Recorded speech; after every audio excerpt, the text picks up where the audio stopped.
Eu acho que... Não, é assim, primeiro, não são meus argumentos, são argumentos da biologia humana. Então, não é o que a Ana Paula acha ou o que o médico o fisiologista da seleção acha ou A, B e C. É o que diz numa época que usa tanto essa palavra ciência, né? Então, por que a ciência humana some, desaparece quando falamos de transexuais no esporte feminino? E as feministas precisam também sair dessa espiral de silêncio aqui no Brasil, porque nos Estados Unidos elas já saíram. É uma pauta que une democratas e republicanas. Elas não concordam na política econômica, na política social dos partidos, mas nessa pauta elas convergem. Feministas do Reino Unido, Inglaterra, converso muito com elas. Nós temos um grupo grande que nós trocamos bastante, né, material. Feministas na Alemanha, feministas na Austrália. Então, muita gente, inclusive a Tiffany, acha que é uma pauta pessoal, minha contra a Tiffany. E, para a gente usar o português bem específico, né, o buraco é bem mais embaixo. Não tem nada pessoal contra a Tiffany, respeito absurdamente a opção social, né, de identidade social dela e de qualquer pessoa trans, mas o esporte, o pilar mais sagrado, não é a identidade social, é a identidade biológica. E aí a gente entra na pergunta que você me fez, Lara. O que acontece? Quando as pessoas falam, porque o Comitê Olímpico... existe uma regra no Comitê Olímpico, aí você já fala, posso te interromper? Não existe regra. Não existe regra nenhuma, não existe lei nenhuma.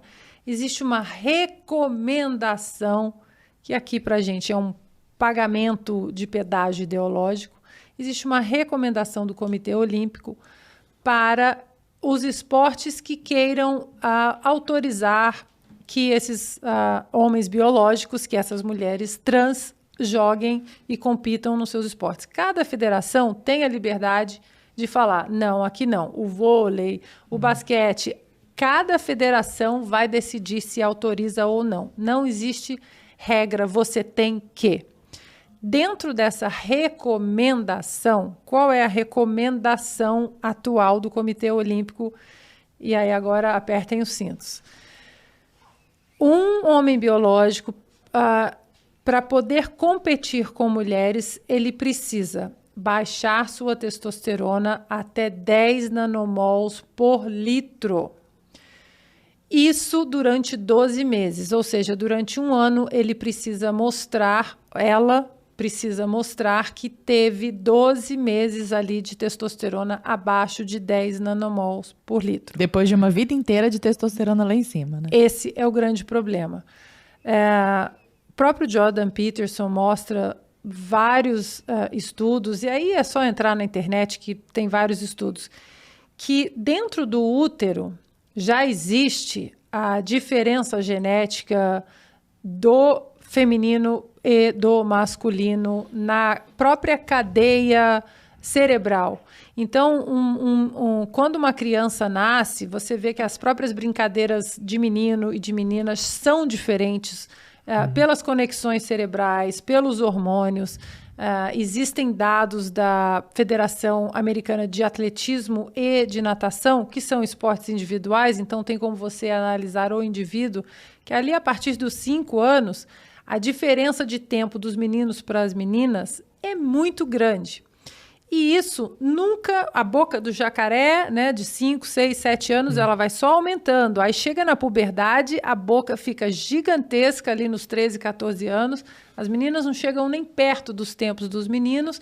Passa a puberdade, essa boca fecha um pouquinho, mas nunca se iguala. Dentro desse conceito, uma atleta transexual que faz essa transição aos 30 anos, aí já colheu absolutamente todos os benefícios da testosterona, que aí, para os argumentos de quem quer discutir, coração maior, pulmões maiores, ou seja, capacidade cardiorrespiratória bem superior às mulheres, a oxigenação sanguínea do homem, ela é muito superior, a fibra muscular é diferente, a densidade óssea também é diferente. Mulheres têm a bacia mais larga exatamente para o trabalho de parto, para a reprodução. O nosso centro de gravidade ele é mais próximo do chão, por isso que homens eles saltam mais também, porque o centro de gravidade deles é mais afastado do chão. A influência da testosterona na altura, na própria na decision making process, no processo de você decidir tomada de decisão. Alguma tomada de decisão, e no esporte isso em milésimos ali de segundos isso pode fazer a diferença. Uhum. Então tudo isso é genético, não adianta você baixar a sua testosterona a 10 nanomols por litro, que a sua carga genética já está totalmente estabelecida de uma maneira muito sólida no seu corpo. Então é uma falácia dizer que os estudos provaram mentira, porque não existe estudo nenhum, e isso é exatamente o que as mulheres pedem hoje no Comitê Olímpico. Estudos. Onde estão os estudos? E aí, quando a comunidade trans fala, não, mas se vocês estão incomodadas, apresentem os estudos vocês. E aí entrou uma figura muito interessante nesse conceito todo, que foi a tenista Martina Navratilova, homossexual, assumida, casada com uma mulher há muitos anos, foi treinada por uma técnica trans, a Renée Richards, e elas são contra transexuais no esporte feminino. Então, até a técnica também. Até a técnica que é trans. Até arrepiei. Como cancelar essas pessoas? Como foi cancelada, Martina Navratilova foi cancelada. E quando isso foi proposto, se vocês estão incomodadas, apresentem os estudos. A própria Martina falou, não, esse espaço aqui é meu. Se você quer entrar, você apresente o seu estudo, que não há interferência biológica, científica ou genética da maneira como vocês querem entrar. Outros pontos muito surreais desse debate todo é o quê? Mesmo uma atleta trans que baixa o seu nível de testosterona a 10 nanomol por litro, nós, Lara e eu, nós temos uma média de 2,8 a 3,2. E o COI fala em baixar até 10. Até 10. Ou seja, uma trans que tem 9 nanomols por litro durante o ano, ainda tem 3 vezes mais testosterona que a gente. Caramba, isso eu não sabia. Tanto é que as mulheres biológicas, e tem o caso de uma corredora, a Semênia, que tem uma disfunção hormonal e produz a testosterona endógena, ela tem uma produção natural muito elevada de testosterona, que às vezes chega até 5 nanomols por litro, e você vê a aparência física dela, é uma mulher biológica, mas a aparência tem uma certa masculinidade. Uhum. Essa mulher é obrigada a passar por um tratamento hormonal e diminuir a sua testosterona. Ou seja, essa política é nefasta para as mulheres em todas as esferas. Caramba. Além de um outro ponto, é que nós mulheres, no esporte, nós somos policiadas, testadas dos 16 anos até o dia que você parar de competir. Em casa, fora de casa, competição. Eu já recebi a equipe de antidoping na minha casa às 6 da manhã. Surpresa, vamos fazer xixi para ver se você está comportadinha. E a testosterona no esporte é o suprassumo do esporte. Qualquer gotinha a mais no corpo de uma mulher já faz uma diferença gigantesca. Então, enquanto nós mulheres fomos policiadas a vida toda, dentro e fora de competições, uma atleta trans está passando aí por toda a puberdade, colhendo todos os benefícios da testosterona. Ou seja, esse debate não é um debate sobre inclusão de trans, é sobre exclusão de mulheres.